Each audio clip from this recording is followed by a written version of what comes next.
नमस्कार दोस्तों, आज हम लोग केरल चलते हैं। देश के जिन 5 राज्यों में विधानसभा का चुनाव होने जा रहा है उसमें केरल भी एक प्रमुख राज्य है। केरल विधानसभा में 140 सदस्य हैं और जिनको 71 सीटें मिल जाती है वो केरल में अपनी सरकार बना सकते हैं, केरल की सत्ता पे काबिज हो सकते हैं और केरल का मुखिया बन सकते हैं, केरल के सर्वोपरि कहला सकते हैं।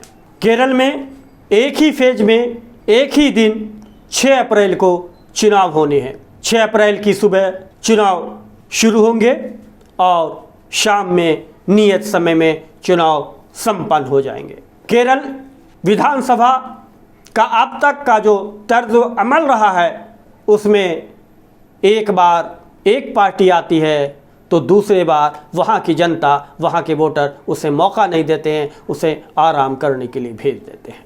अब बड़ा सवाल है कि क्या इस बार भी ऐसा ही होगा? सत्तासीन एलडीएफ को वहाँ की जनता आराम करने के लिए भेज देगी या एलडीएफ को वहाँ की जनता फिर से कहेगी कि एक बार और कुछ काम करो और मौका देगी?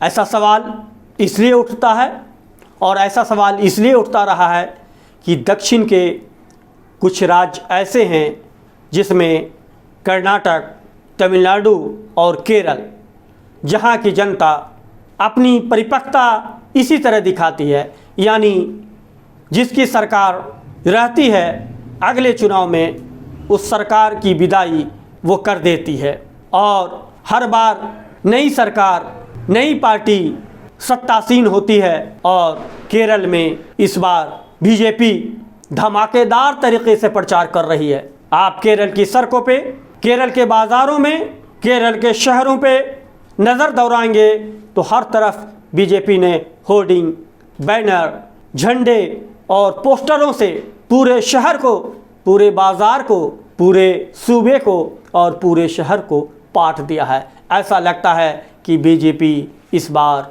केरल में सरकार बनाने जा रही है। लेकिन बीजेपी केरल में सरकार बनाने की स्थिति में है ही नहीं।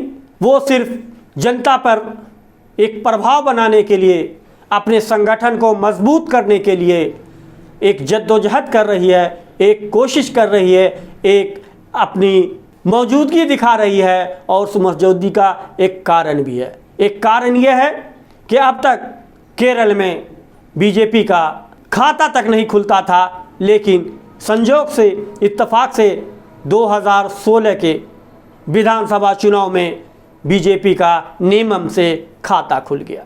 नेमम के बीजेपी उम्मीदवार और केरल भाजपा के वरिष्ठ लीडर ओ राजगोपाल वहाँ से चुनाव जीत गए और इस तरह 140 विधानसभा वाले केरल विधानसभा में कमल भी खिल गया, यानी कमल का प्रतिनिधित्व, कमल की मौजूदगी केरल विधानसभा में भी दिखने लगी और यहीं से बीजेपी को एक ऊर्जा मिली, बीजेपी को का साहस बढ़ा, बीजेपी महत्वाकांक्षी बनकर 1 से 11 करने के फेर में जुट गई है, जद्दोजहद कर रही है, एरी चोटी एक कर रही है और वो 1 से 11 के लिए उसी तरह चुनाव लड़ रही है जिस तरह जैसे कि एक कोई भी पार्टी सत्तासीन से सत्ता झपटने के लिए, सत्ता छीनने के लिए कोशिश करती है। इसलिए कि बीजेपी जानती है कि केरल में एक सीट लेने के लिए उनको कितने दिनों तक इंतज़ार करना पड़ा और तब जाकर 2016 में एक सीट मिली है। और इसी तरह अगर हम जद्दोजहद करते हैं, जीतने की लड़ाई लड़ते हैं, सत्ता छीनने की लड़ाई करते हैं, सत्ता झपटने की कोशिश करती हैं तो हम 1 से 11 सीट तो कम से कम ला सकते हैं। दरअसल ये सवाल इसलिए उठता है कि केरल में संघ का लगभग 8 दशकों से, यानी 80 वर्षों से अधिक से केरल में संघ जो है मौजूद है, उसकी मौजूदगी है। कस्बे से लेकर, शहरों से लेकर, ताल्लुक से लेकर हर जगह संघ के कार्यकर्ता हैं। बावजूद इसके बीजेपी की वहाँ दाल नहीं गलती है। बीजेपी की दाल क्यों नहीं गलती है? ये बीजेपी के लिए भी सोचनीय है, संघ के लिए भी सोचनीय है और उनके चिंतन का ये केंद्र बिंदु भी है। बावजूद इसके बीजेपी की संघ की वहाँ शाखाएं लगने के बावजूद 3.5 करोड़ मतदाताओं के बीच, संघ की मौजूदगी के बीच बीजेपी का वहाँ खाता खुलता है तो 2016 में वो भी 140 में से वो सिर्फ 1 सीट लाती है। ये बीजेपी के लिए बहुत प्रसन्नता की बात हो सकती है, लेकिन एक राजनीतिक दल के तौर पर अगर देखा जाए तो ये बहुत ही कोई खुशी की बात नहीं है। ये एक शर्मनाक स्थिति है कि आप इतने दिनों से जद्दोजहद कर रहे हैं, इतने दिनों से रणनीति बना रहे हैं और आप रणनीतिकार कहला रहे हैं, मास्टर स्ट्रोक चलने वाले लोग हैं, लेकिन केरल में आपका कोई मास्टर स्ट्रोक नहीं चल पाता है और भूले भटके 1 सीट नियम में आपको आ जाती है और यही 1 सीट आपके प्राण फूकने वाले हो जाते हैं, आप में जोश जगाने वाले हो जाते हैं, आपकी उत्कंठा बढ़ाने वाले हो जाते हैं और आपको महत्वाकांक्षी बनाने में और पाने की लालसा में कारगर सिद्ध होते हैं। और इसी कारगर सिद्ध के बिना आप जो हैं केरल में भी अपनी पैठ बनाने की कोशिश करते हैं। लेकिन आपको मालूम होना चाहिए कि केरल में 2 ही गठबंधन है, जो एक एलडीएफ के नाम से जाने जाते हैं और दूसरे यूडीएफ के नाम से जाने जाते हैं। अभी मौजूदा सरकार एलडीएफ की है। एलडीएफ में लेफ्ट पार्टी का गठबंधन है, जिसमें मार्क्सवादी कम्युनिस्ट पार्टी ऑफ इंडिया यानी सीपीआई और कुछ दल शामिल है। 2016 के नतीजों पर हम गौर करें तो 2016 के विधानसभा चुनाव में सीपीएम को सबसे ज़्यादा 58 सीटें मिली थी। दूसरे नंबर पे केरल में 2016 के नतीजे में कांग्रेस रही थी, कांग्रेस को 22 सीटें मिली थी। तीसरे नंबर पे सीपीआई रही थी, सीपीआई को 19 सीटें मिली थी। चौथे नंबर पे इंडियन मुस्लिम लीग थी, जिसे 18 सीटें मिली थी। और फिर 5वें नंबर पर केरल कांग्रेस थी, जिसने 6 सीटें लाकर अपने वजूद और अपने दमखम का परिचय दिया था। केरल विधानसभा चुनाव में 2016 में देवगौड़ा की पार्टी जनता दल सेकुलर ने भी अपना किस्मत आजमाया था और उन्हें भी यानी उनकी पार्टी जनता दल सेकुलर को भी 3 सीटें मिली थी। इसी तरह शरद पवार ने भी केरल में चुनाव लड़ा था और शरद पवार की पार्टी को भी 2 सीटें मिली थी और इसके साथ ही साथ लगभग 11 निर्दलीय एवं दूसरे पक्षों को विधानसभा में मौजूदगी का एक मौका मिला था। यानी कहने का मतलब ये था कि केरल की जनता ने 2016 के विधानसभा चुनाव में किसी एक पे भरोसा नहीं जताया। यानी कहने का मतलब कि हर दल को, हर पार्टी को कुछ न कुछ दिया, किसी भी दल, किसी भी पार्टी को निराश नहीं किया। और यही वजह थी कि ये बिखरे बिखरे रिजल्ट आए, किसी एक को पूर्ण बहुमत नहीं आया, मिली जुली सरकार बनी और एलडीएफ गठबंधन ने अपनी सरकार बनाई और 5 साल बखूबी सरकार चलाई। एलडीएफ की सरकार पे चुनाव के मद्देनज़र कई तरह के आरोप भी लगे। सोना तस्करी और सोने रैकेट के आरोप लगे, मनी लॉन्ड्रिंग का आरोप लगा।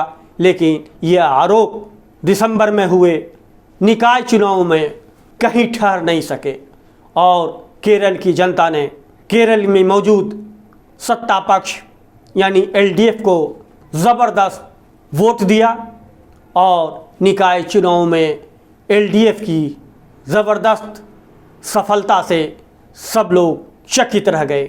निकाय चुनाव में कांग्रेस को तगड़ा झटका लगा और इतना झटका लगा कि केरल कांग्रेस सुध बुध खो बैठी और आला कमान के भी नींद उड़ गए।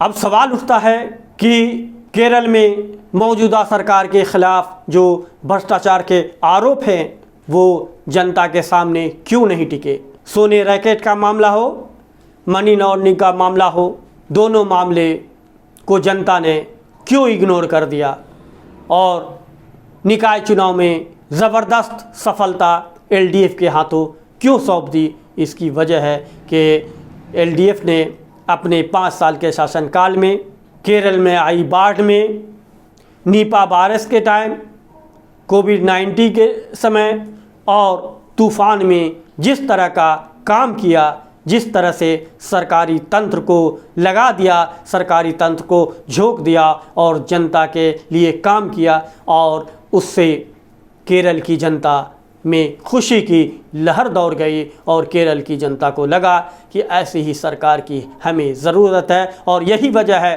कि केरल में सत्तासीन एलडीएफ दोबारा यानी 2021 के विधानसभा चुनाव में भी फिर से जीतने का दावा कर रही है, फिर से सत्ता पर काबिज होने का दावा कर रही है। और ये कोशिश और उनका ये प्रयत्न और उनकी ये जवाबदेही जनता के प्रति जो है, उसमें जनता ने उन्हें स्वीकार कर लिया है। और यही वजह है कि वो एलडीएफ कह रही है कि हम फिर से सत्ता में आ रहे हैं। हालांकि केरल के माहौल के एतबार से राजनीतिक प्रक्रिया और जो अब तक की राजनीतिक समीकरण रहे हैं, उसमें कोई दोबारा सत्ता में काबिज नहीं होता है। लेकिन ऐसा लगता है कि केरल की एलडीएफ सरकार यानी वाम मोर्चा सरकार अपवाद बनकर केरल में दोबारा सत्तासीन न हो जाए, ये एक संभावना है। और इस संभावना से राजनीति में कभी किसी भी संभावना से इनकार नहीं किया जा सकता है। लेकिन कांग्रेस नेतृत्व वाली यूडीएफ भी सरकार बनाने का दावा पेश कर रही है। वो कह रही है कि केरल की जनता एलडीएफ से नाखुश है और हमें मौका देने के लिए तैयार है। यानी कांग्रेस की माने तो कांग्रेस गठबंधन जो है केरल में सरकार बना रही है। पूर्व रक्षा मंत्री ए.के. एंटोनी, जो केरल के तीन बार मुख्यमंत्री रह चुके हैं, वो जब दावा करते हैं तो उस दावा में कुछ न कुछ सच्चाई हो सकती है। उस दावे को खारिज नहीं किया जा सकता, इसलिए कि केरल में ए.के. एंटोनी का एक अपना वजूद है, एक अपना दमखम है, एक अपनी सोच है, एक अपनी रणनीति है। और उसी दमखम, उसी सोच और उसी रणनीति के तहत ए.के. एंटोनी अगर कुछ कह रहे हैं, एक संभावना तलाश रहे हैं और सत्तासीन होने की कल्पना कर रहे हैं, तो उस कल्पना को हम खारिज नहीं कर सकते हैं। कोई भी खारिज नहीं कर सकता है।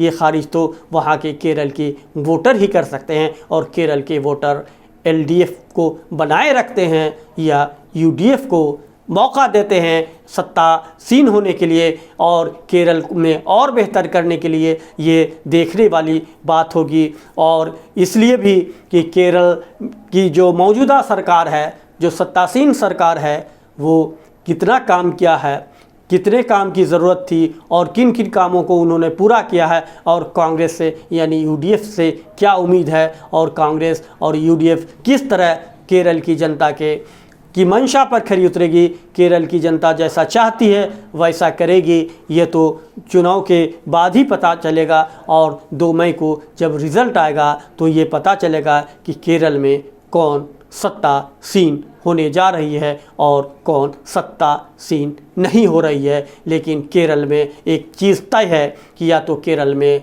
एलडीएफ बनी रहेगी या केरल में यूडीएफ आएगी। यानी बीजेपी का सारा खेल यहाँ कहीं नहीं है। बीजेपी गठबंधन केरल में कुछ नहीं कर सकती है, लेकिन बीजेपी गठबंधन के सामने एक है कि वो अपनी राजनीति चमका सकती है, वो अपने कार्यकर्ताओं का मनोबल बढ़ा सकती है और लोगों को, अपने कार्यकर्ताओं को टिकट दिलाकर चुनाव मैदान में उतारकर उनके मनोबल को और अपनी एक रणनीति के तहत अपनी उपस्थिति दर्ज करा सकती है। और एक काम ये कर सकती है बीजेपी कि वो चाहे अगर उसे एलडीएफ यानी मौजूदा सरकार से खुन्नस निकालना है तो वो यूडीएफ की तरफ, और यूडीएफ से उसे खुंदक निकालना है तो वो एलडीएफ की तरफ कुछ ऐसी रणनीति बनाएगी ताकि वो यानी कहीं न कहीं वो कुछ विधानसभा क्षेत्रों में हराने और जिताने का काम कर सकती है। और इससे इतर कुछ बीजेपी के लिए अभी वहाँ संभव नहीं है। हाँ, संभव है कि कुछ मेहनत करे तो 1 से 11 सीट की जो उसकी संभावनाएं हैं, उस संभावनाएं पे वो खरी उतर सकती है। हो सकता है कि केरल की जनता, केरल के वोटर बीजेपी को भी एक करके एक सीट देकर आजमाने की कोशिश करें। 2016 में बीजेपी को केरल से 1 सीट मिली थी और अगर इस बार बीजेपी को केरल में 5 सीट भी मिल जाती है तो बीजेपी को की ये उपलब्धि होगी और इसे बीजेपी को भी उपलब्धि के तौर पर देखना चाहिए। और केरल की जनता क्या करती है ये केरल की जनता ही जानती है। केरल की जनता के सामने मौजूदा सरकार LDF और UDF के बीच चुनाव करना है कि वो जो सत्तासीन है उसे दोबारा मौका देना है या UDF को एक बार फिर से मौका देना है और अपनी परंपरा, अपनी कवायद, अपनी रणनीति और अपनी चलन को बनाए रखना है और एक बार किसी को उस परंपरा को चालू रखना है या उस परंपरा को तोड़कर सत्तासीन LDF को मौका देना है, ताकि एक संवाद, एक मैसेज, एक पैगाम जा सके कि जो अच्छा काम करेगा, जो सरकार अच्छा काम करेगी, जनता उसको दोबारा मौका दे सकती है। तो दोस्तों, आपसे फिर एक निवेदन है कि आप पूरा वीडियो देखें और अपनी राय से ज़रूर अवगत कराएं। और अगर अभी तक आपने हमारे YouTube चैनल दूसरा मत को सब्सक्राइब नहीं किया है तो फ़ौरन सब्सक्राइब कर लें, ताकि पहला वीडियो सबसे पहले आप तक पहुंच सके। नमस्कार। हमारा नाम दूसरा मत है, सच होते हैं हमारे शब्द, न हम सरकार के विरोधी न विपक्ष के पक्षधर। हमारे लिए देश सब कुछ, जनमानस के लिए ही हमारे शब्द परखर।